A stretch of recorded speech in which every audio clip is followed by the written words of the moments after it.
Bem, senhores, eu sou o professor Roberto Campos e estou aqui mais uma vez junto com os senhores trazendo esse treinamento gratuito, que na verdade é uma sequência de outros treinamentos, mini cursos e aulas gratuitas que eu já venho trazendo aqui.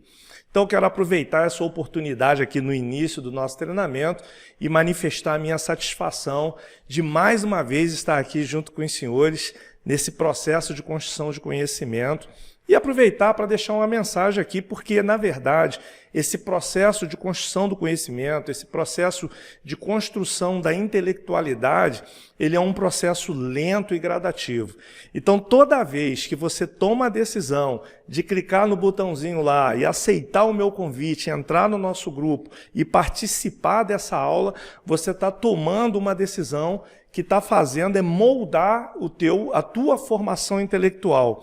Está envolvendo você dentro de um circuito onde as pessoas falam de automação, falam de tecnologia e, consequentemente, gradativamente, aos poucos, você vai formando a sua personalidade intelectual, vai estruturando o seu conhecimento e se tornando um profissional de ponta. Então, tomar essa decisão, eu sei que não é fácil, porque sei também que muitos dos senhores agora estão chegando do trabalho e você está abrindo mão de descansar e estar aqui participando dessa aula.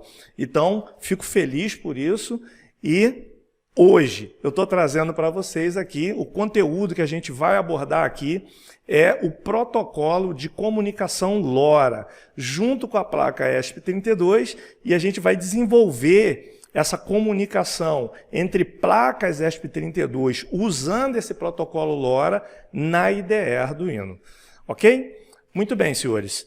Então, vamos começar a nossa aula e deixando claro para os senhores que o LoRa nada mais é do que um protocolo de comunicação sem fio, assim como outros que já existem, que permite estabelecer a comunicação entre dois dispositivos que estão enviando e recebendo dados. Outra coisa que eu queria esclarecer também, senhores, é que nessa aula eu não vou fazer uma abordagem a respeito da placa ESP32, do hardware e dos recursos da placa ESP32, beleza?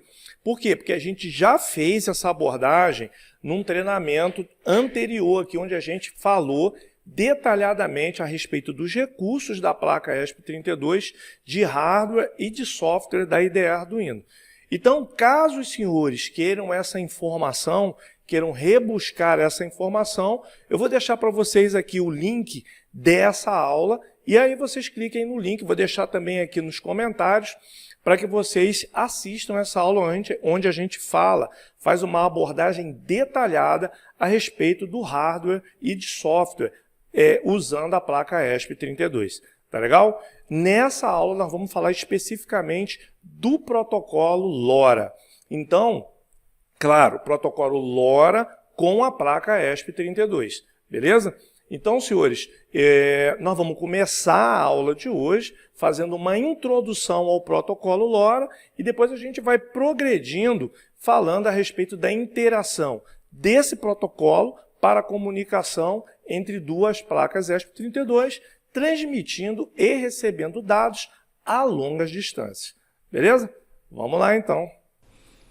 Então, senhores, LoRa é uma tecnologia de comunicação de dados sem fio que utiliza uma técnica de modulação de rádio que pode ser gerada por chips transceptores da Centec LoRa. Então, na verdade, a Centec é uma empresa que fabrica esses circuitos integrados que são capazes de gerar esse sinal sem fio através do qual a gente provém um canal de comunicação entre dois dispositivos. No nosso caso aqui, nós estamos voltados para fazer comunicar duas placas ESP32. Então, senhores, LoRa, na verdade, é um protocolo de comunicação sem fio, como outros que os senhores já devem conhecer, como, por exemplo, o Bluetooth, o Wi-Fi, o Zigbee e entre outros mais, tá bom? Então, quando a gente fala LoRa, a gente está se referindo a um método através do qual a gente consegue prover a comunicação de dados, ou seja, a transmissão de dados sem fio. Beleza? Então vamos conhecer um pouquinho dessa técnica de transmissão sem fio. Essa técnica de modulação permite a comunicação de longo alcance de pequenas quantidades de dados, o que significa uma baixa largura de banda, alta imunidade a interferências e minimiza o consumo de energia. Assim, permite comunicação de longa distância com baixos requisitos de energia. Então, os senhores observem que essa tecnologia de transmissão de dados sem fio, ela tem exatamente essas características que os senhores estão vendo aqui, ó. Você pode transmitir dados a longas distâncias, só que você vai trabalhar com uma baixa taxa de transmissão de dados. Você tem uma alta imunidade a interferências. Isso é uma característica do tipo de sinal RF, onde a informação é modulada na frequência do sinal, tá legal? Você fica longe, né? Você mantém a informação longe daquela que a gente chama de zona de ruído, quando se trata de transmissão de sinal em radiofrequência. E outra característica importante é o baixo consumo de energia. Beleza? Então, essas são características fundamentais para o protocolo de transmissão de dados sem fio LoRa. Então, o LoRa ele usa frequências não licenciadas disponíveis em todo o mundo. Essas são as frequências mais utilizadas. Ó. Então, 868 MHz lá na Europa, 915 MHz para a América do Norte, 433 MHz para a Ásia. Então, quando você for trabalhar com essa tecnologia de transmissão, você tem que ver qual dessas frequências aqui o país que você mora adota como padrão para transmissão em cima desse protocolo, dessa arquitetura de protocolo que é o LoRa. No nosso caso aqui no Brasil, já vou adiantando para os senhores, a gente usa o padrão da Ásia, a frequência de 433 MHz, tá legal? Bom, como essas bandas não são licenciadas, qualquer pessoa pode usá-las livremente, sem pagar ou precisar obter uma licença. Então, você pode ficar tranquilo que você pode ter acesso a essas frequências sem o desgaste de ter que achar que você tem que pagar por essa frequência ou de você estar transmitindo informação em cima de uma frequência de forma irregular. Legal? Muito bem.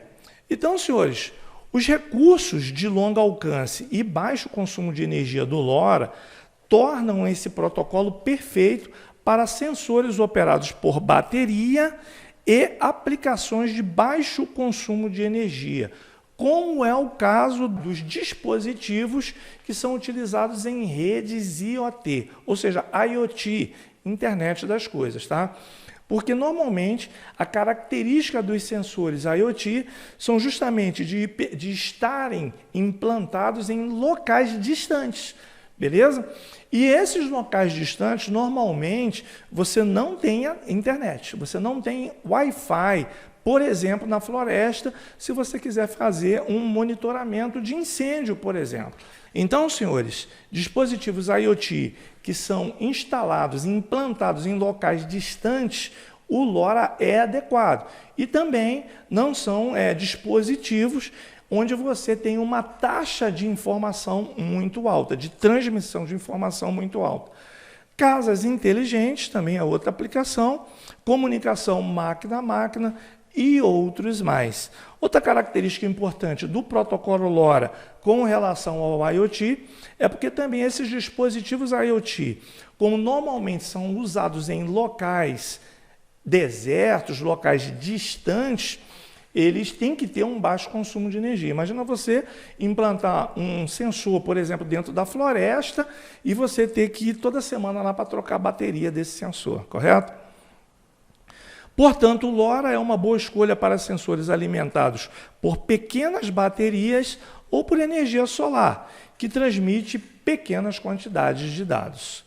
O LoRa não é adequado para projetos que requerem transmissão de altas taxas de dados, necessitam de transmissões frequentes, ou seja, você tem um trânsito de informação muito alto, ou que estão em redes altamente populosas. Tá? Então, poucos dispositivos dentro dessa rede, tá? Com baixa frequência de transmissão de dados.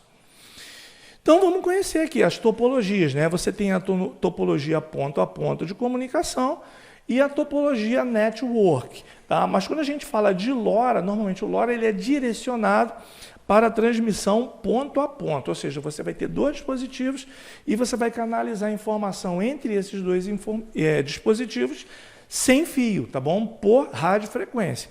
No caso das networks, o protocolo adotado, né, para das networks é o LoRaWAN, tá legal? É um LoRa que é direcionado especificamente para trabalhar com redes de dispositivos sem fio.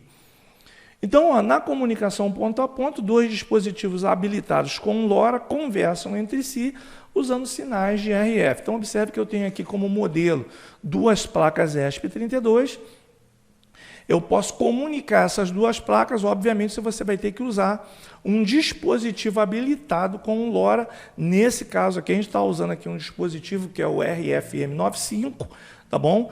Que é esse dispositivo aqui que faz a conversão da informação gerada pela placa ESP32 para o protocolo de transmissão LoRa.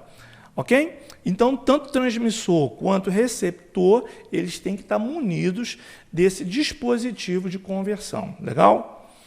Então, ó, isso é útil para a troca de dados entre duas placas ESP32 equipadas com chips transceptores LoRa relativamente distantes uma da outra ou em ambientes sem cobertura Wi-Fi.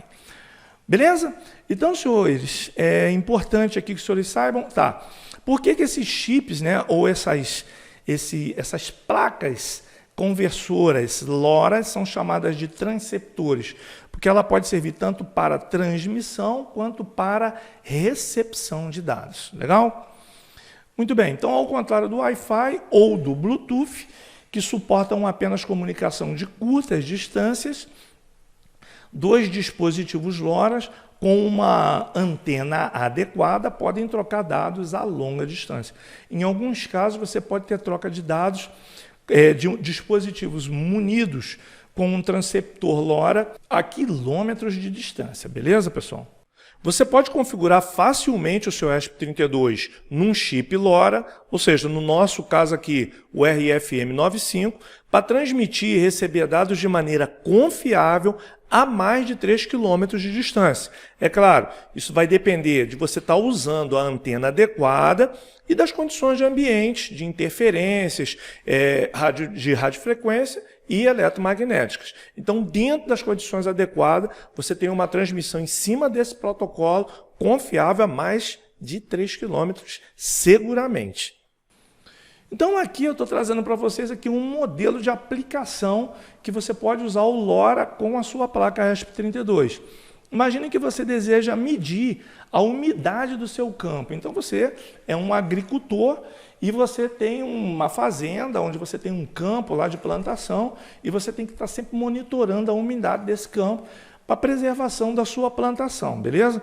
Então, embora esteja longe da sua casa, provavelmente não vai ter cobertura Wi-Fi nesse sensor que vai estar lá implantado no campo, verificando a umidade do solo.